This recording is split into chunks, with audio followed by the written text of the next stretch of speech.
ऋतु गुप्ता ने लिखा है, प्रभु मेरा प्रश्न है, हवन का अध्यात्म में क्या रोल है?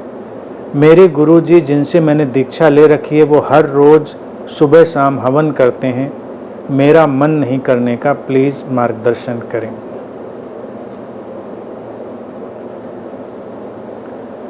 तुमने दीक्षा ली है तो उनका सम्मान करो। अब हवन भी एक किस्म का खेल है, अध्यात्म से उसका कोई लेना देना नहीं है, ये तो स्पष्ट है। लेकिन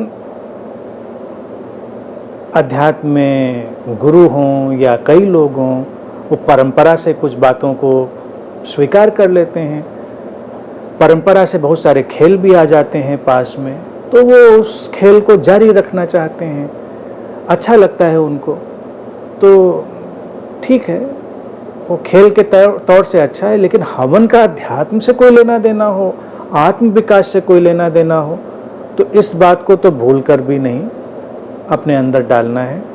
और अगर कोई ये कहे कि जो हवन है, हवन से ये वायु शुद्ध हो जाती है, तो इस पर रिसर्च हो चुकी है, इसको लैब में टेस्ट किया जा चुका है कि वो कार्बन मोनोऑक्साइड और जो भी एयर के पल्यूट करने वाले पार्टिकल्स होते हैं वो बहुत सारे पैदा होते हैं। कार्बन तो पैदा होता ही है ना, तो वो ऐसा भी नहीं कि एयर को शुद्ध करता। हाँ, कुछ अच्छी सामग्रियां डालते हैं तो खुशबू अच्छी आती है, तो वो सब हो जाता है।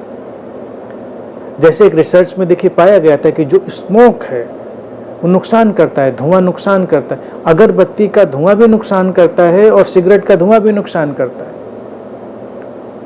यहाँ तक कि वो भोजन जो आग में, स्मोक में पकाए जाते हैं, वो भी कैंसर का बहुत बड़ा कारण है, ये रिसर्च में आ चुका है।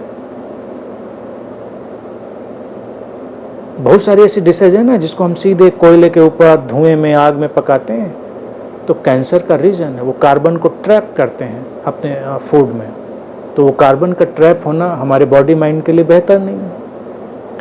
लेकिन अगर हवन में कोई अपनी रुचि और श्रद्धा रखता है तो उससे मुझे कोई आपत्ति नहीं है, उस श्रद्धा का सम्मान करें, क्योंकि ये किसी की निजता है कि वो उसका उपयोग करता है। लेकिन वो एक क्रीड़ा है, एक खेल है, किसी को किसी भी क्रिया के लिए बाध्य नहीं करना चाहिए। मैं तो देखिए ध्यान के लिए भी किसी को बाध्य नहीं करता। ध्यान इतना 20-25 साल से चिल्लाते रहे, उस पर बात करते रहे हैं। ये तो लाइफ टाइम में फर्स्ट टाइम है जब वातावरण में मैंने भय या अवसाद की इतनी तरंगें देखी कि मुझे लगा कि जो मित्र हैं, जो सीकर हैं, जो अपना मूल्य डालते हैं ध्यान में, उनको ध्यान की एक व्यवस्था दी जाए, एक पुश दिया जाए, तो सुबह बैठ रहे हैं।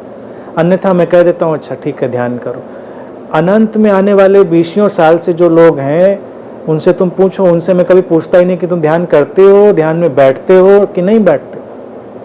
मैं क्यों पूछूं उनसे कि तुम बैठते हो कि नहीं बैठते हो? जिम्मेदारी तुम्हारी है। कोई बात तुम्हारी समझ में आनी चाहिए कि वो कीमती है, तुम समझो। तुमको नहीं कीमती लगती है तो तुम जानो। मैंने अपना काम पूरा कर दिया। तो ये पहली बार, ये देखिए जो वातावरण में चीज़ थी जिसका आज बार बार प्रश्न किया, सुशांत राजपूत की आत्महत्या के सिलसिले में मित्र कई बार लिख रहे हैं, उनको थोड़ा धक्का लगा होगा, युवा लड़का था, अच्छा था। यही तरंगे हैं वातावरण में इस समय, अवसाद की, भय की, मृत्यु की, आहट की तरंगे। ये जो पेंडेमिक आया हुआ है और भी जो वातावरण है, जो इकोनॉमी के चैलेंजेज हैं, उन सब के कारण है।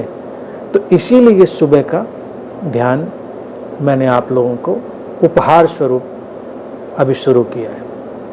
आप लोग उससे उबर जाएंगे, सशक्त हो जाएंगे, तो धीरे धीरे उसको ड्रॉप कर देंगे, बंद कर देंगे।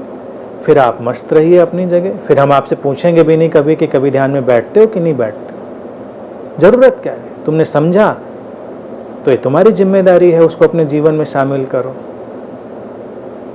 तो इसीलिए ये हवन वगैरह जो है ना, इनको गंभीरता से नहीं लेना है और अपने गुरुजी का पूरा सम्मान करो और उनके सम्मान के साथ अपने विचार और अपने भाव को भी सम्मान दो और फिर अपना निर्णय लेकर चलते रहो।